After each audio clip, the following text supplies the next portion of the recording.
If we just accepted the circumstances of our time as normal, what reason would we have for getting upset? What reason would we have to ask why or when? We wouldn't bother, but we do. We do ask why is it like this and when can it change? Which must mean we still believe things can be different. In other words, we still have hope.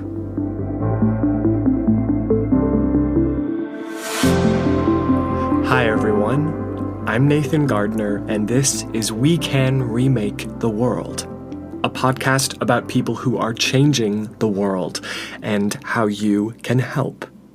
There's a question I find that I ask myself a lot. When? When will I feel strong in my body again after long-term health challenges? When will I make enough money to stop renting and buy an apartment or house? When will I finally deliver on the commitments I've made to myself about the things I want to accomplish and the life that I believe is possible for myself and for my loved ones? When will I experience the peace of living a life full of passion, generating income from things I'm truly passionate about from the start of the day to the end of the day, fulfilled by the work I'm doing? When will I feel like I've just hit my groove and I'm just flowing with life, living happily and freely and having more than enough to be generous with those around me and just being who I know I'm meant to be? Do you ever get caught up in whens like this? I think it's an easy question to get stuck on for any of us, but especially if you're the type of person who expects a lot from themselves or from others. And that's not always a bad thing. Sometimes it means that you're really striving for the life you know you're capable of, or you really hold a high standard for those around you because you bring so much to them, to the table. There's this part of you that knows that you're capable of more, or your life is capable of being more, and so it's tough to kind of quiet that voice down when it's impatiently itching, asking, when will we get there? When will what I believe is possible for my life start to take shape? Whens can be a blessing if they motivate you to build more discipline, more structure, more accountability into your life. Whens can help us clarify what happiness means for us when we realize that there's a part of us that's still wanting more, striving for more. They, I think, can help us get more specific about what we want to experience in our lives, what we want to give to others. And I think this can be a really good and helpful thing if you relate to it like that. But whens, at least speaking from experience, can also cause a lot of unnecessary and unhelpful pressure when our expectations are unreasonable, maybe, or when we're aiming for something that just isn't ready to happen yet. That's when a when can teach us to humble ourselves, build patience instead of speed into our daily routines, understanding that some things just take time. Whens can help us see that we don't control every aspect of life. We only really control how we relate to our lives and the circumstances that we experience every day.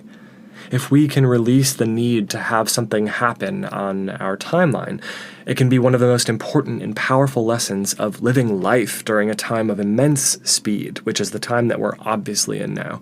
And we can remind ourselves that it's okay to go slowly, or it's okay for something to take time to take shape or to grow.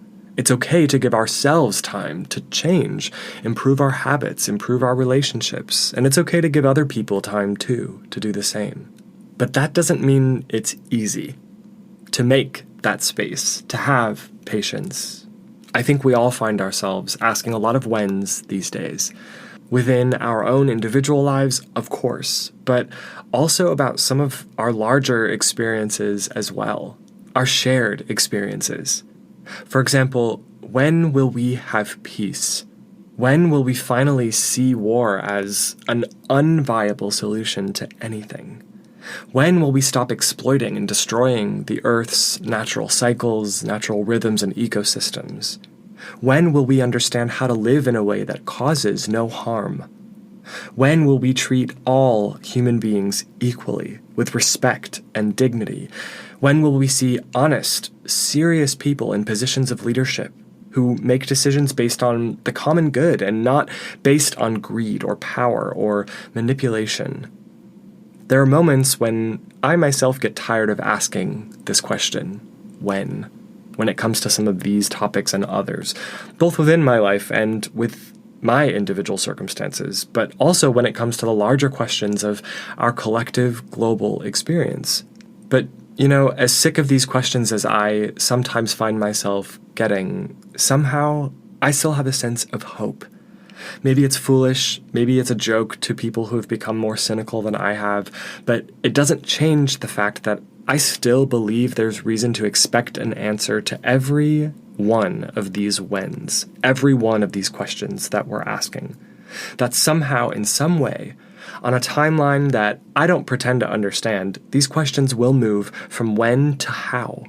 And the doing of them, the solving of them, will become less of a question and more of an answer. And not all of these questions are going to be answered within my own life, within the life of anyone maybe who's alive right now.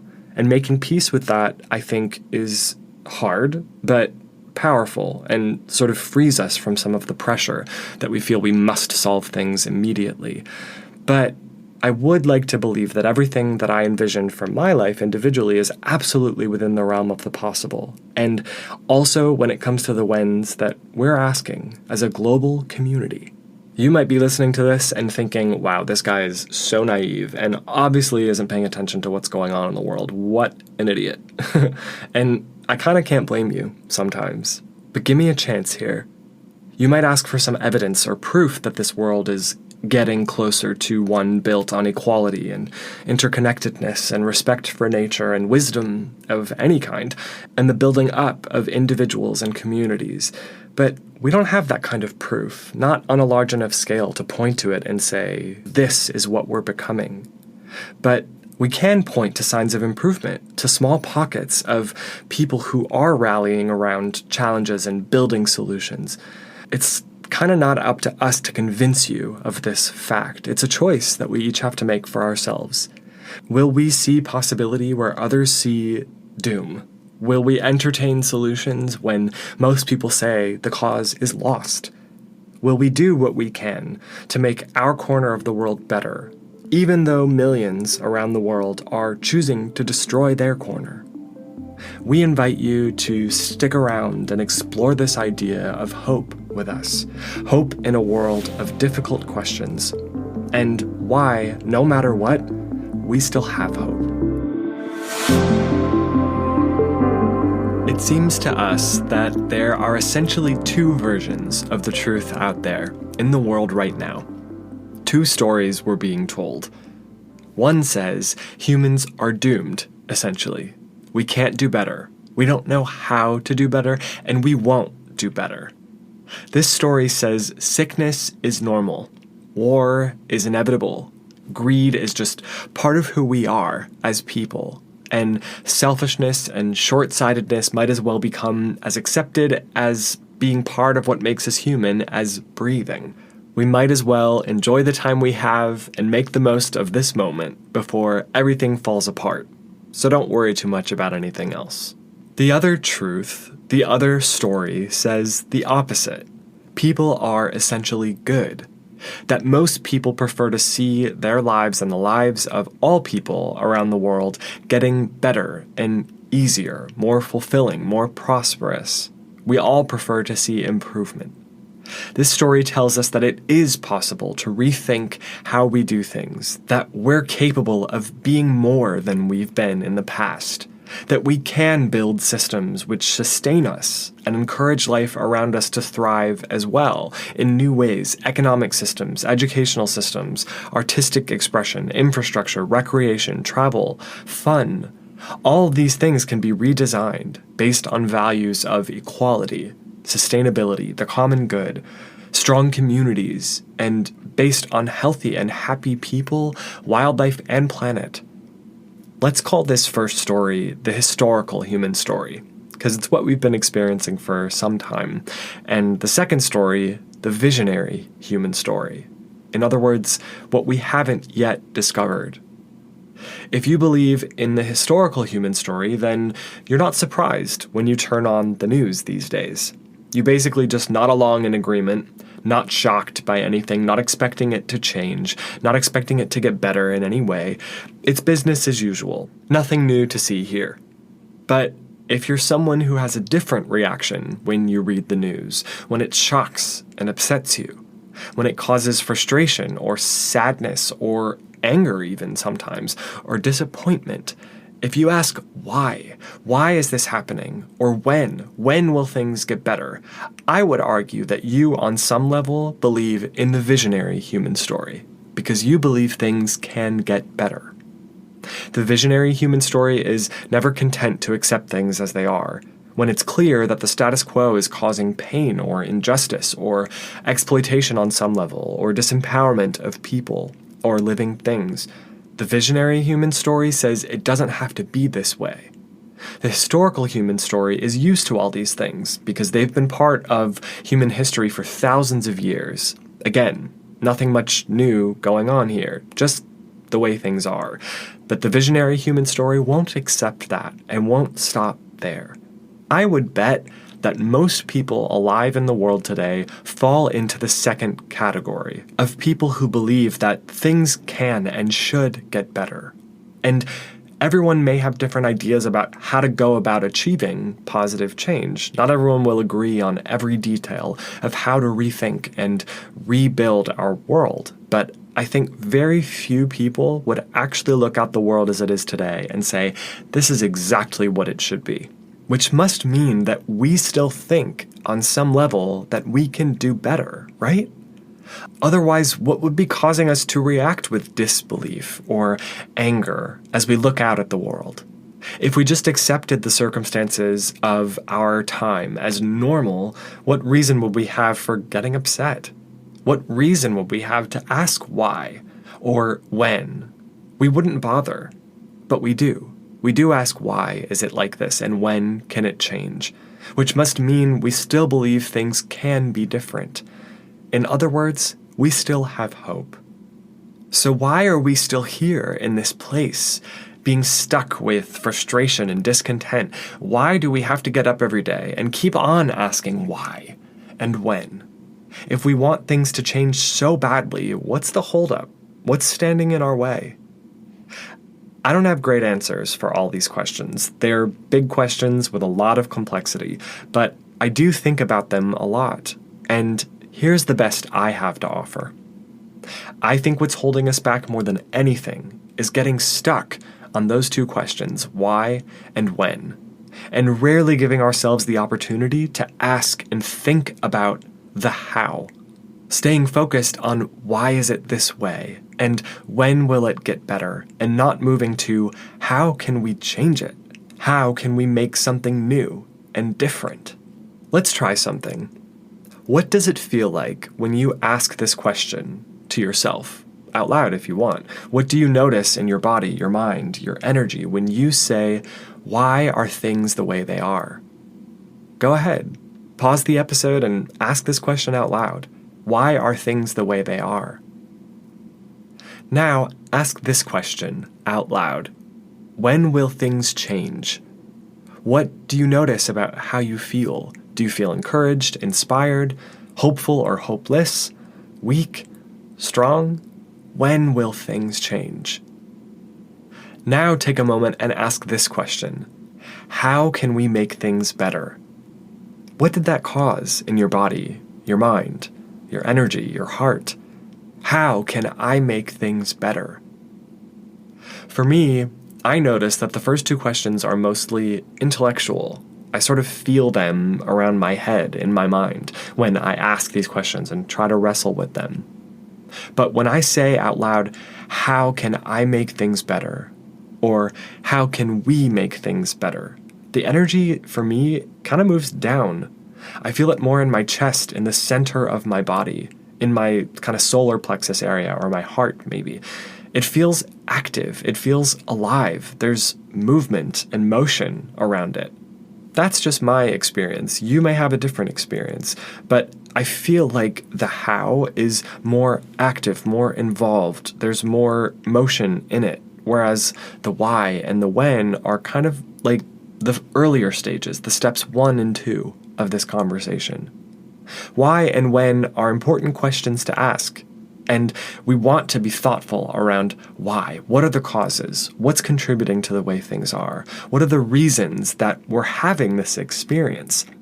Why causes us to ask also who and what? Who's involved? Who's at the root cause?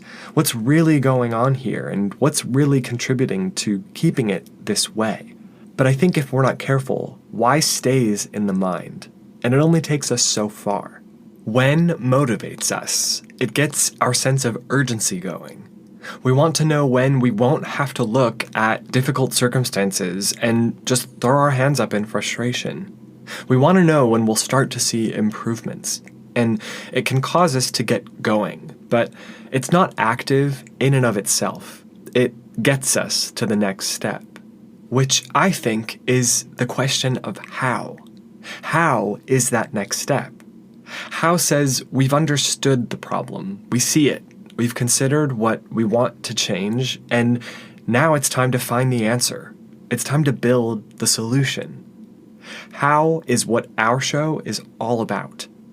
We see that people around the world want something better. They're hungry for solutions, and we believe that it's time to present those solutions so that we can get to building that better world. We see that people around the world are hungry, and we know that at this stage in human development, everyone should have enough to eat, right? Surely we can make this happen. So we see this problem, and we ask ourselves, why? Why is it this way? Many people say, when? When will it get better? And the guests on our show are saying, how? Here's how we solve it. Robert Lee of Rescuing Leftover Cuisine in New York City, our first guest, says ending food waste is how we solve hunger.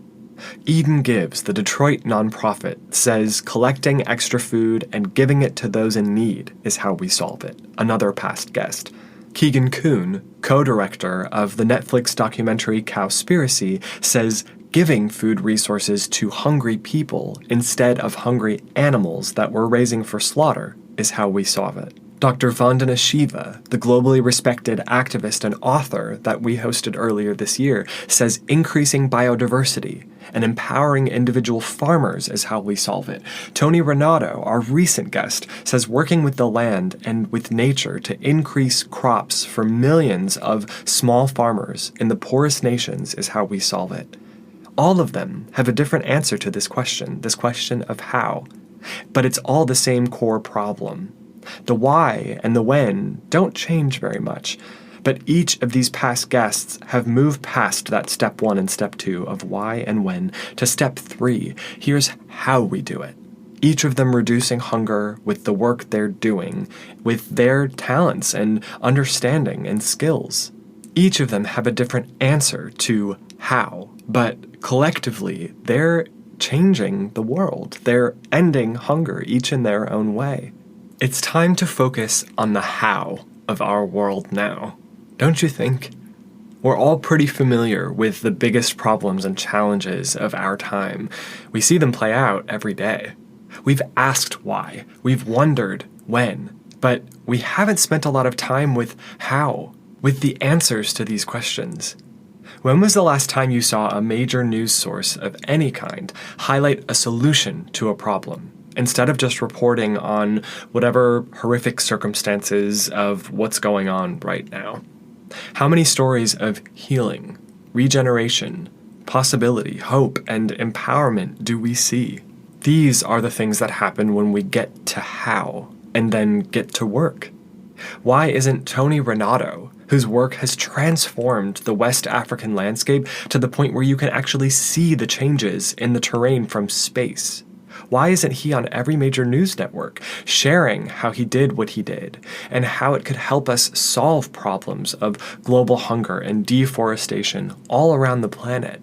His is a story that should be told and known to inspire all of us, uplift us, and show us that there are possibilities, there are solutions, there is hope. It's time to get ourselves unstuck from why and when, and start to live more in the how, in the active part. Let's work out the solutions and then build them based on what makes sense for each of us in our local communities and then in the global community. And part of understanding the how is also understanding the obstacles, the things that stand between us and the solutions. And for that reason, I think it's time to be honest about something. There are very influential forces, institutions, corporations, even governments, and media outlets that are invested in keeping things the way they are now, because these organizations believe that they have to. They prefer the status quo because it's predictable. Their entire way of doing business or maintaining their structures of power rely on the systems that we have in place right now. And new ideas, which shake things up, threaten their way of making money and maintaining what they have. When systems become equitable and more people are empowered, and when we work with and respect the earth without profit models attached to them, money is lost. When needs are fulfilled by natural sources, community sources, and not by corporations and governments, then people rely on industry and government far less, which again takes away profit or financial control. You can't patent what everyone freely has access to. You can't go to someone and say you need this when they don't. You can't corner the market when you don't control the market, when it's not predictable. So this question of how may have to come from us, from people on the ground, instead of looking to larger organizations with more resources than us for the answers.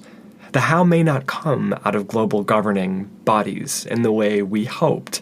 Don't we see that being the case over and over again, where governments commit to making improvements to sustainability initiatives or to human rights, and then they don't? They allow corporations to continue to carry out the actions which generate profit. And the how may not come from corporations either. Although corporations do have a huge potential to make positive change, they don't always take advantage of that opportunity. So we keep wanting them to use their immense resources to contribute to global solutions. But maybe it's time to realize that they never will come to the table in the way we want them or need them to, and that we don't even need their billions of dollars in cash or their huge influence on supply chains to build the solutions we seek. Maybe we can do it on our own.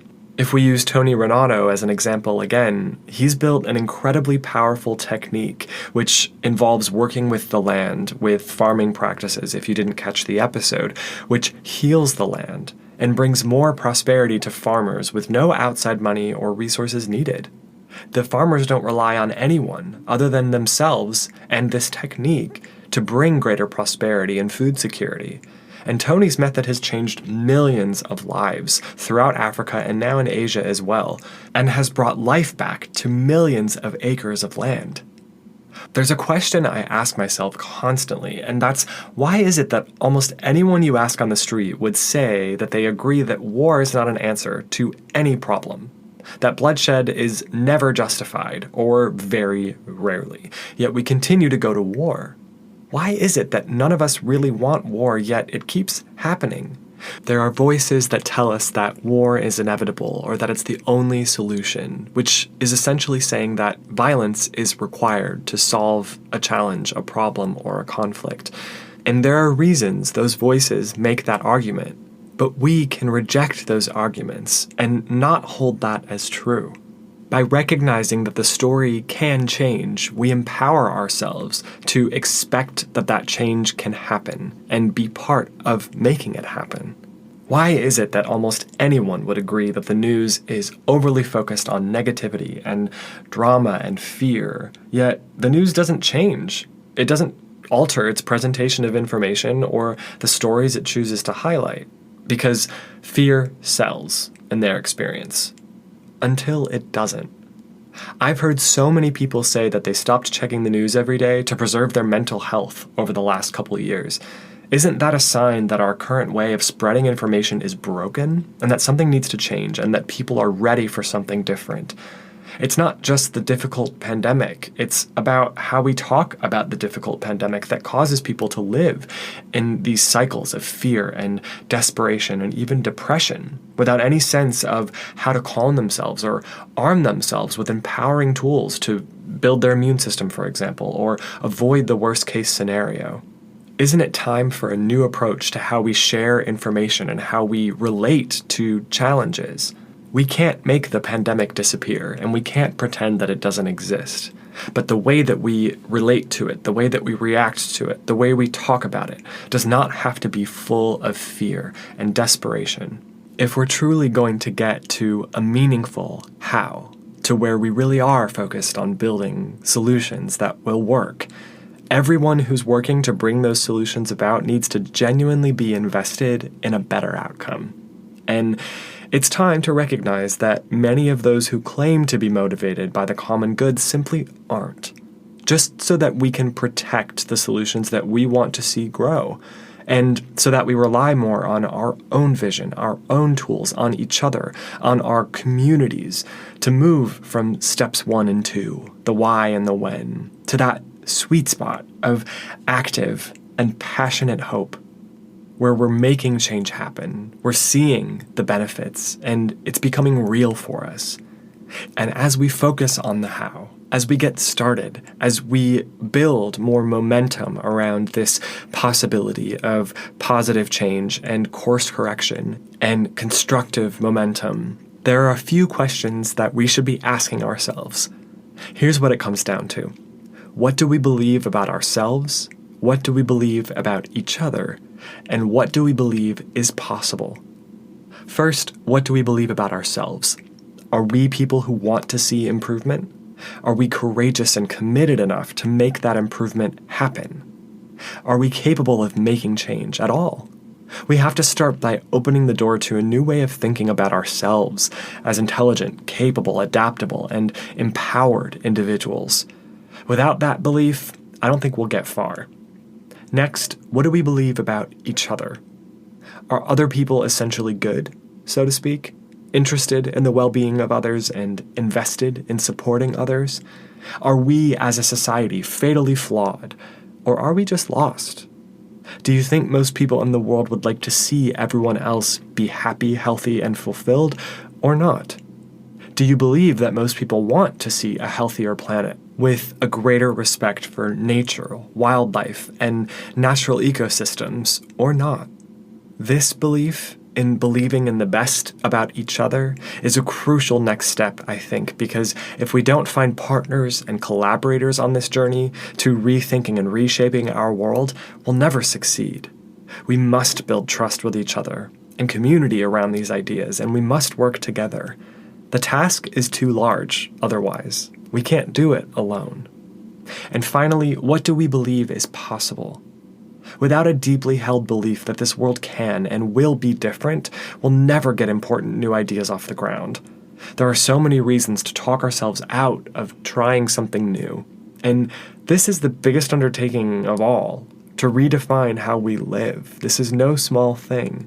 So we've got to believe that it's possible to get beyond who and what we are now, because there will be a lot of challenges as we course correct, a lot of unforeseen obstacles that we're going to have to get over.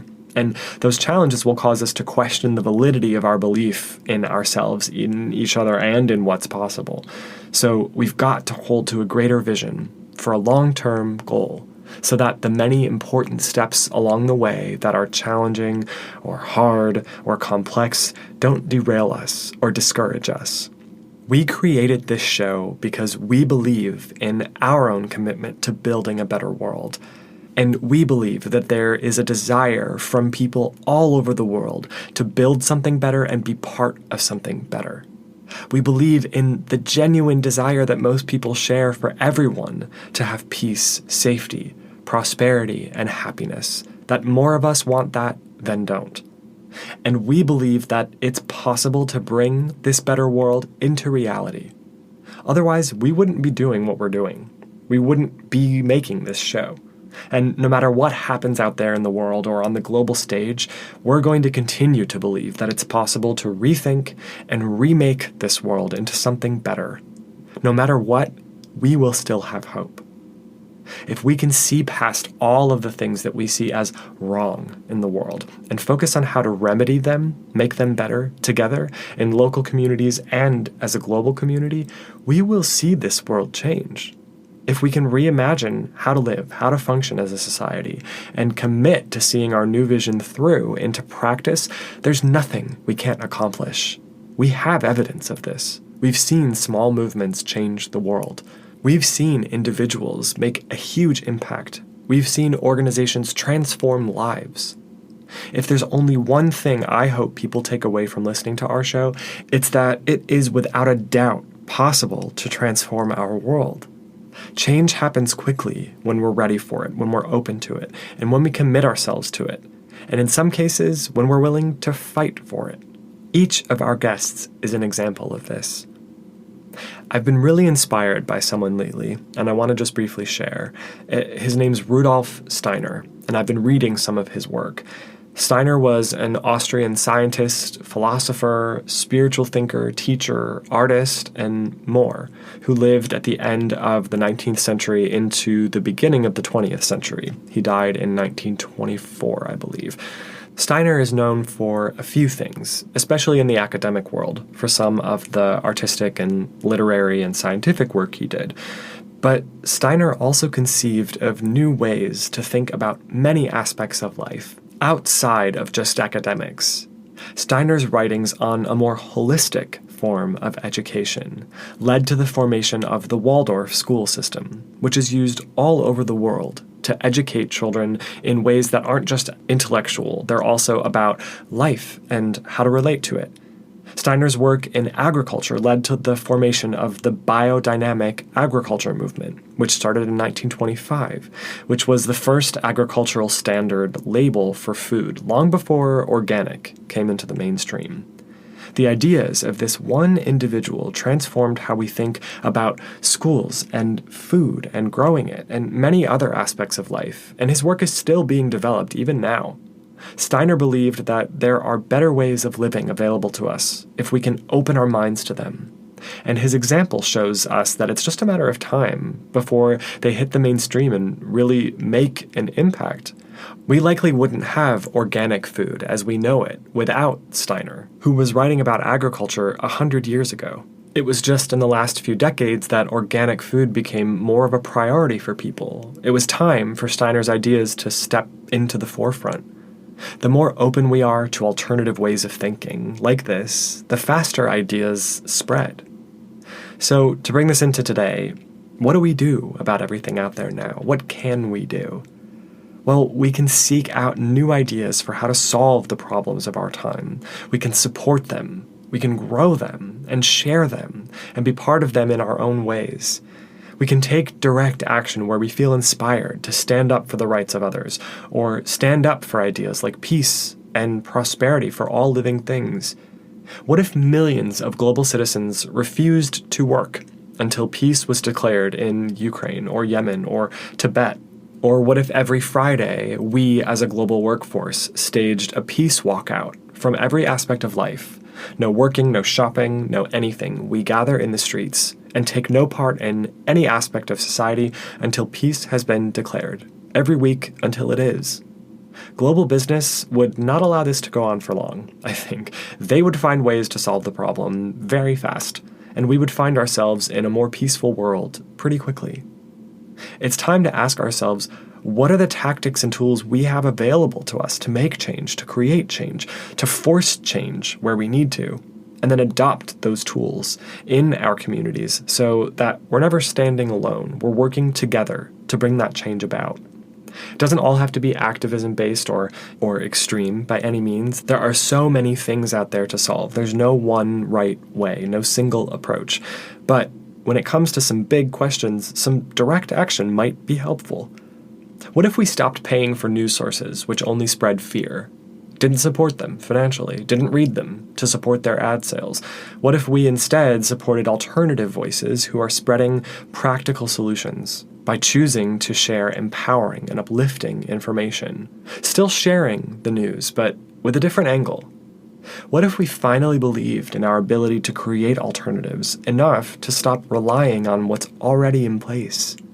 It's all about stirring up our belief that we can do something, that we do have influence in many ways. It's about getting our blood pumping and getting our hands dirty and getting directly involved with the questions and challenges of our time. The influential powers in our world that we spoke about earlier, the ones that want to keep things the same in order to continue their profit generation and control, they want people to feel hopeless.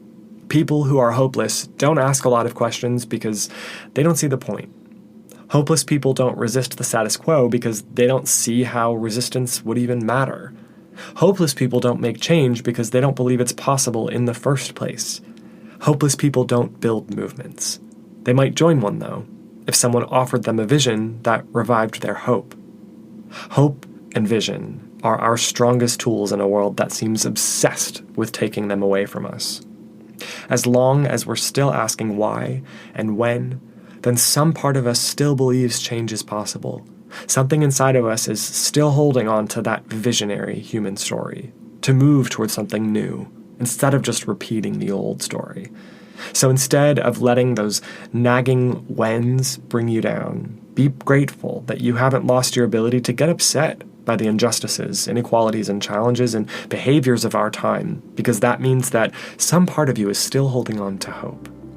Then choose to move beyond that hope and become an example of what's possible when we put hope into motion, into action, into how we speak, how we behave, how we live. Believe in yourself, believe in others, and believe in what's possible when we work together.